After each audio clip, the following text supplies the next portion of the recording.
Салам достор, кандайсыздар? Биздин сүйүктүү жана кадырлуу замандаштарыбыз, угармандарыбыз, ардактуу мырзалар дейинчи анткени бүгүн өзгөчө жашыруун эркектерге аялдар тууралуу деп аталган китепти улантабыз. Мунун авторлору Шонти жана Джефф Фелден.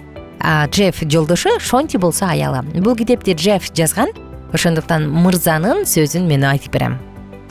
Мурунку уктурууларда аялдар кандай ойлоноорун, аялдардын башында көйгөй болгондо терезелер бул компьютердагы файлдар сыяктуу ачылып тургандыгын айтканбыз. Качан ошол көйгөй чечилгенде гана терезе жабылат. Болбосо шашпайчы, анан шашпай ойлонобуз да деген нерсе таптакыр болбойт. Ошондуктан келинчегиңиз болчу моуну чечеличи деп атса, анда мунун башында баягы терезе ачык турат. Көйгөйдүн түп тамырынан жок кылып көйгөйдү чечмейинче терезе жабылбайт. Менин жанымды койбойт. Андан көрө мен жардам берейин деңиз дагы, чечишкенге аракет кылыңыз.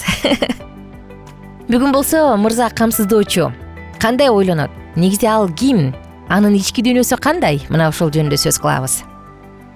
Аялдар үчүн материалдык жыргалчылыктар анча деле мааниге эмес экендигин өткөнкү подкасттарда сөз кылбадык белек, эсиңердеби? Эгер кызык болсо карап коюңуздар. Ушул изилдөөдө аялдардын бардыгы өзүн коопсуздук катары сезгим келет. Мейли мен материалдык, финансылык жактан кыйынчылыкка туш болсо мейли, бирок мен күйөөмдүн жанында коопсуз сезгим келет дейт. Ошондуктан бул нерсе демек жумуштан көбүрөөк табайын, жумуштан көбүрөөк иштеп көбүрөөк акча келип мунусун алып берейин эмес, аны менен көбүрөөк убакыт өткөрөйүн.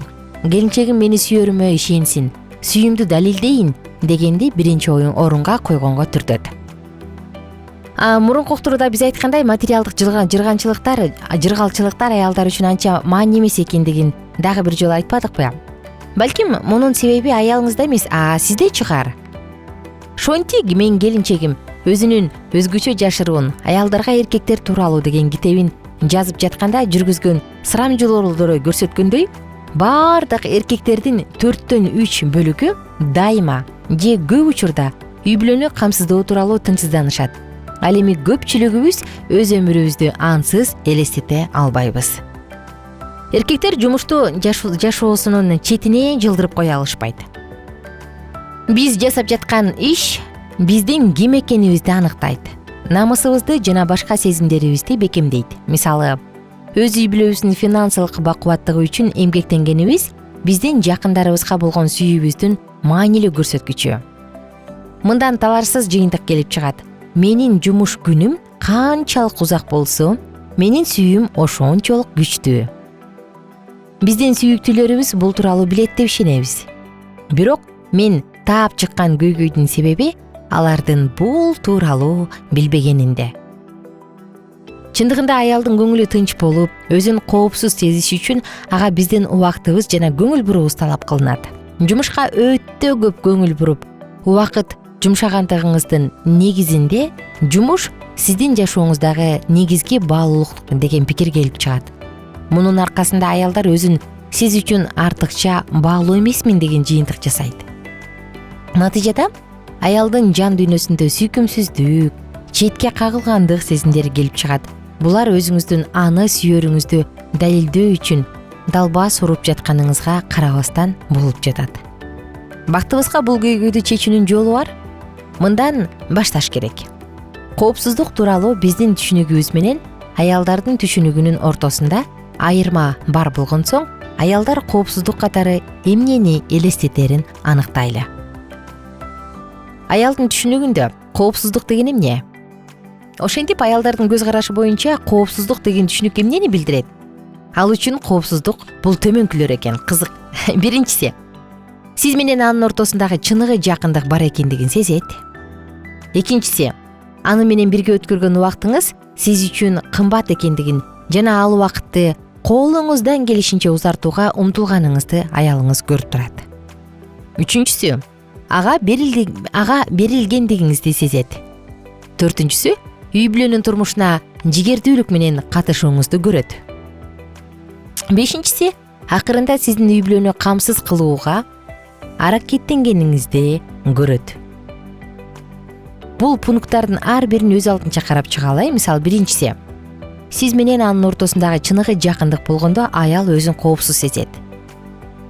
Күйөө менен аялдын ортосундагы жакындык сезими аял үчүн башка баардык нерселерге караганда маанилүү. Муну ал эмоциялык коопсуздуктун синоними деп кабыл алат. Жакындыктын жана өз ара түшүнүүнүн маанайын түзүү бизден анча көп аракетти талап кылбастыгы мени жагымдуу таң калтырды.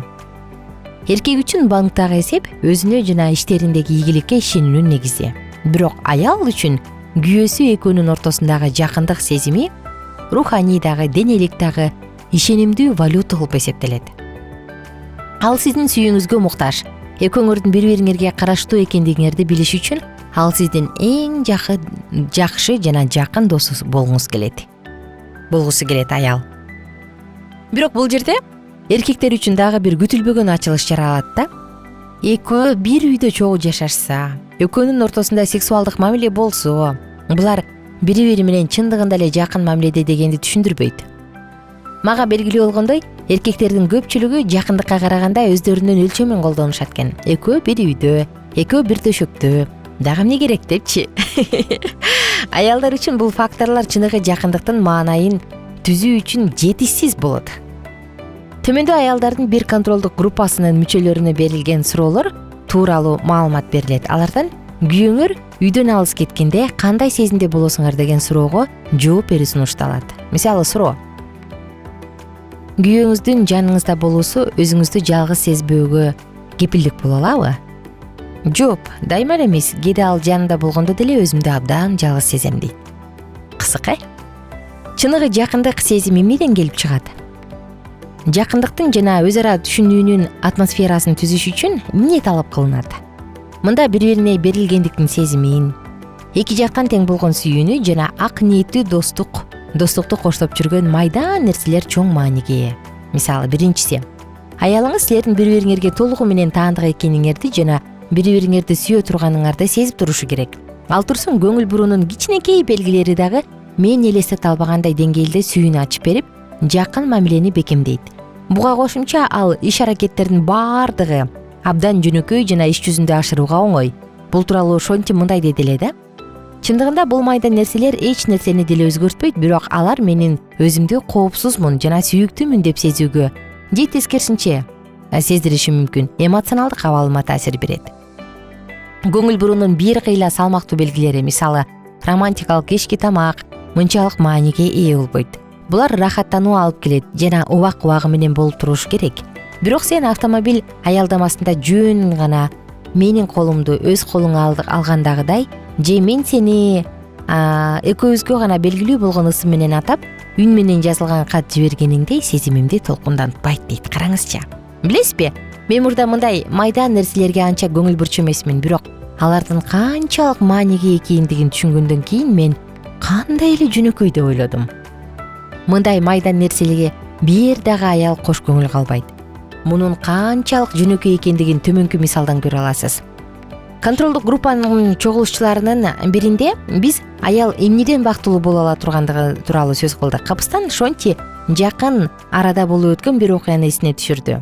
Экөөбүз автомобиль аялдамасы аркылуу өтүп бара жатып, токтотулган машиналардын арасынан тезирээк чыгыш үчүн мен аны белинен кармап багыт берип баскам. Муну укканда чогулган аялдардын дээрлик бардыгы кол чаап, ал эми кээ бири колдорун көкүрөктөрүнө алып шаттык менен "О, кандай керемет, кандай сонун күйөө" деп кубанат көрүнүштү. Бөлмөдөгү дагы бир эркек экөөбүз таңыркагандай бири-бирибизди карап койдук. Мен болсо эмне кылыш керек экендигине Шонтини үйрөткүм келгендигим үчүн ал мага ачууланат деп тынчсыздангам. Кызык, аялдар башкача кабыл алат, эркектер башкача кабыл алат. Мына ошондуктан достор, баарыңыздардын үй бүлөңүздөрдө гармониялуу, бактылуу аба ырайын каалайм жана бири-бириңиздерди түшүнүп, бактылуулукту бирге куруңуздар.